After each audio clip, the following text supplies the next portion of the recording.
Négociez tout en Allemagne, mais jamais ceci. Ne commettez pas cette erreur-là.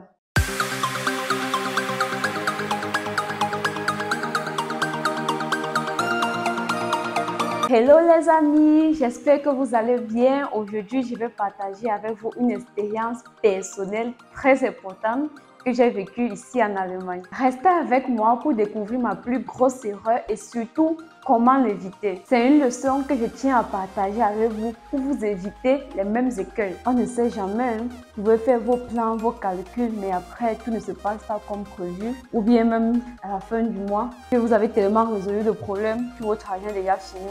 Il faut juste tout prévoir et faire de son mieux. Même si c'est tellement difficile ici en Allemagne, tellement difficile, déjà où à la fin du mois comme ça, début du mois, milieu du mois même, peu importe, vous n'avez plus rien à votre compte. Ne payez même pas votre loyer.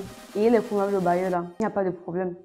Ne mangez même pas, mais payez votre assurance maladie. L'assurance maladie est cruciale. C'est elle qui vous ouvre les portes à tous les meilleurs soins de santé et ne la prenez pas comme une obligation, mais plutôt comme une protection précieuse. Parce que par exemple, si vous avez un accident, vous serez d'abord pris en charge. Vous aurez tous les soins nécessaires et votre vie sera sauvée. Hormis cela, ne sait jamais, il y a les maladies, la santé est d'abord précieuse. Vous pouvez recevoir certains soins et si on vous sonne la facture, tout ce que vous avez contribué là, ça ne peut même pas gérer cela. Hormis cela, ici en Allemagne, l'assurance a un pouvoir sur votre séjour. Et elle peut vous faire s'immatriculer en un claquement de doigts. Et c'est ce que j'ai vécu. Il faut d'abord préciser que pour un étudiant en Allemagne, c'est son immatriculation qui est son oxygène, on peut dire comme ça ici. C'est ça qui le tient sur le territoire. Et tant que tu es exmatriculé, tu n'as plus droit d'être sur le territoire. Et si tu ne trouves pas une solution immédiatement, tu vas te retrouver dans ton pays avant d'accomplir ce pourquoi tu étais sur le territoire. Bon, maintenant je vous raconte. C'était un mois vraiment difficile. Le mois était compliqué jusqu'à. Et me voici, j'ai commencé à gérer les factures au début du mois. J'ai géré par ordre. Je n'ai pas mis de priorité. Le loyer là-haut passé, après les autres factures, je mangeais, moi, je gérais ma vie tranquillement. Et quand l'assurance est arrivée, je savais que je n'avais rien à mon compte. J'ai essayé de les appeler à moins une semaine parce que eux, ils passent toujours en milieu de mois.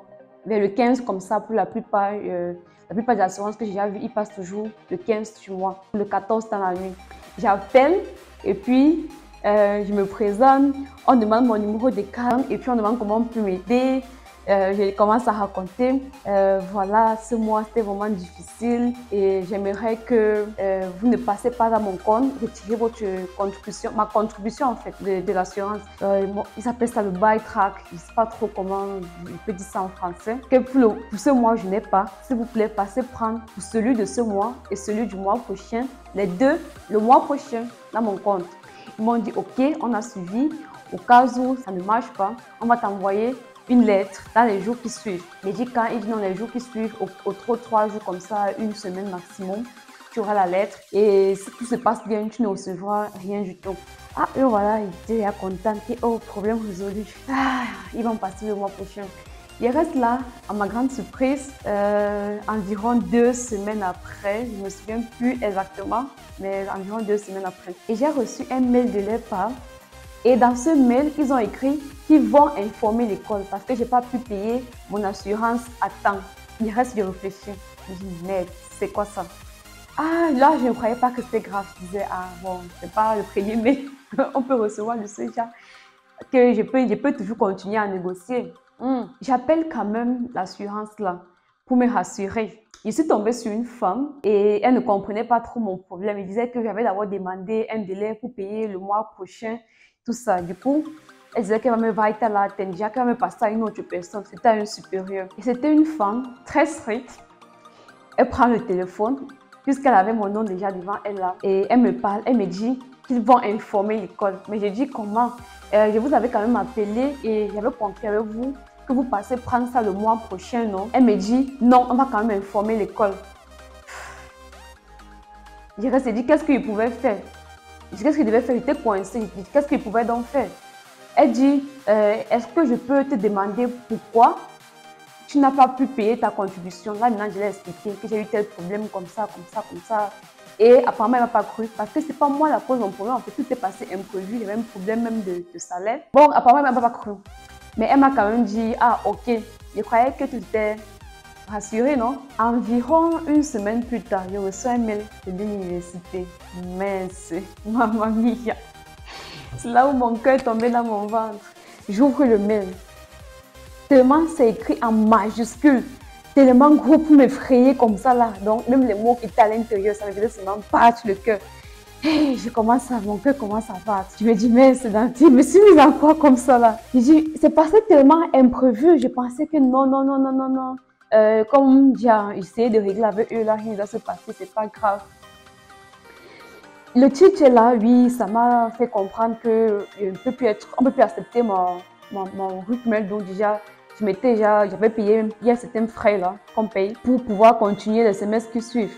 Ça s'appelle le RUCMEL. On m'a dit que ça ne serait plus considéré. C'était aussi dans la tête du mail déjà.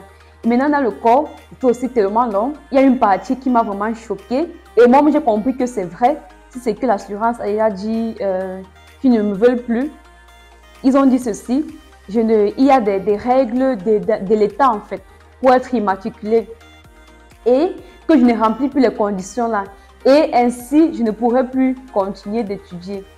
J'ai d'abord pris 5 minutes pour réfléchir. Bon, j'avais tellement peur. Après, j'ai dit, ah, c'est sûr, comme j'avais appelé là, elle a quand même informé l'université. Mais le 15 du mois qui suit là, ce n'est pas encore arrivé. Donc, ils vont passer prendre les deux, ce qui est sûr. Parce que j'avais pensé. Parce que c'était dans 2 jours qu'ils devaient me passer dans le compte. Les 2 jours arrivent, ils ne sont pas passés. Et c'est là que j'ai compris que c'est grave.